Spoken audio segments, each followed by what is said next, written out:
Hello everyone, চলে এসেছি নতুন একটা ভিডিও।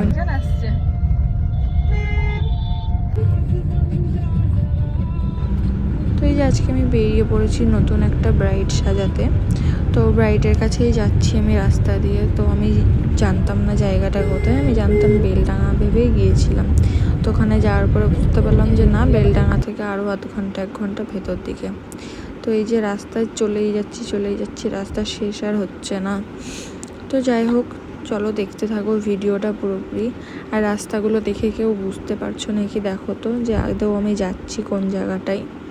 তো চারিদিকে তো শুধু জঙ্গল আর জঙ্গল, অনেকটা ভেতরে ঢোকার পরে। তো এইভাবেই অনেকক্ষণ আমরা গেলাম। আর এই যে জঙ্গলের মধ্যে চারিদিকে শুধু বাঁশবাগান আর বাঁশবাগান। তো যাই হোক, আমরা আস্তে আস্তে বাঁশবাগান, জঙ্গল সব কিছু ক্রস করে বিয়েবাড়ির লোকেশনে পৌঁছে গিয়েছি। আর এই যে এটা ছিল একটা ঠাকুমা আর একটা দিদা। এগুলো যার বিয়ে ছিল তারই ঠাকুমা আর দিদা ছিল। তো ওনারা গায়ে হলুদটা নিয়ে গিয়েছিল, আর সাথে ওরা একটা মাছ আর মিষ্টির হাঁড়িও নিয়ে গেছিলো। তো এই যে মাছটা তো আমি ধরে নিয়ে আসলাম, তোমরা দেখলে। আর এটা হলো আমার মাসি আমার সাথেই যায়, অনেকেই জানো সেটা। তো মাসি মিষ্টির হাঁড়ি ধরে দাঁড়িয়েছিল, ওরা কেউ নামাচ্ছিল না। আর এই যে সব রিচুয়ালস করার পরে তারপরে ওরা ওগুলো নামিয়েছিল। আর তারপরে এই যে ব্রাইডের গায়ে হলুদ স্টার্ট হয়ে গেছে। তো আমরা তখন বসেই ছিলাম। তো গায়ে হলুদ হওয়ার পরে এই যে আবার ফটোশ্যুট স্টার্ট হয়ে গেছে। তো তোমরা কি কেউ বুঝতে পারছো যে এটা আমি কার বিয়েতে গিয়েছি, এটা কার বিয়ে হচ্ছে?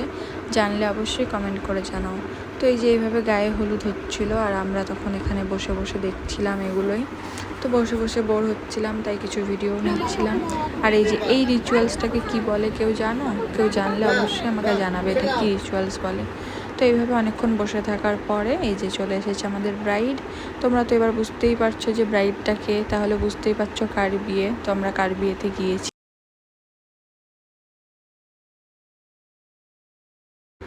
তো যাই হোক, ও ক্রিম্পিং করার পরে আবার চলে গিয়েছিল, তারপরেই এসেছিলো, তখনই ওর মেকআপ স্টার্ট করেছিলাম।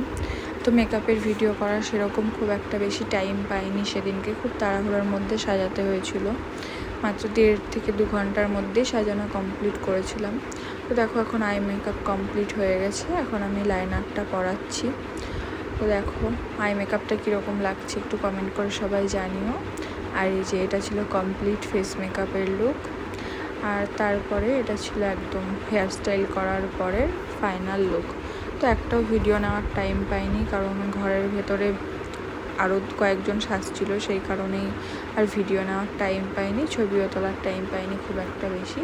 তো এটাই ছিল ব্রাইডের ফাইনাল লুক। দেখো ওকে কেমন লাগছে অবশ্যই জানিও তোমরা। আর এই যে এটা ছিল একটা পার্টি মেকআপ। তো এটা হয়তো ব্রাইডের বা গ্রুমের মামি ছিল। তো দেখো এটাও খুব সুন্দর লাগছিল আন্টিকেও দেখতে। আর এই যে আর একটা পার্টি মেকআপ ছিল এখানে। তো সব মেকআপ, আরও 2টো পার্টি মেকআপ ছিল, তো তাদের কোনো ফটো তোলা হয়নি। এই যে এখানে এখন বিয়ে হচ্ছে, তোমরা দেখতেই পাচ্ছ কার বিয়ে হচ্ছে। আর ওই যে পেছন দিকে একটা ব্লু শাড়ি পরা দেখতে পাচ্ছ, তো ওটা ছিল আমার আর একটা পার্টি মেকআপ। আর এই যে এটা হচ্ছে সুমিতের বিয়ে। তো সুমিতকে তোমরা আশা করছি অনেকেই চেনো খুব ভালো করে। তো সুমিতেরই বিয়ে ছিল। তো সব জায়গায় সাজাতে যাই, গিয়ে সাজিয়ে টাজিয়ে তো চলে আসি, বিয়ে দেখা আর কোথাও হয় না। তো ওর বিয়েতে গিয়ে বেশ অনেকক্ষণ ছিলাম, বিয়েটা দেখতে পেরেছি। তো এখনও অনেকক্ষণ বাকি ছিল, ওদের রাত্রে বিয়ে ছিল। আর ওই যে পেছনে রেড শাড়ি পরা যেটা দাঁড়িয়ে আছে, ওটাও একটা পার্টি মেকআপ ছিল। তো ওদের দুজনের কোনো ফটো তোলা হয়নি। আর এই যে এটা আমি আর মাসি, আমরা লাস্টে বসে বসে বিয়ে দেখছিলাম।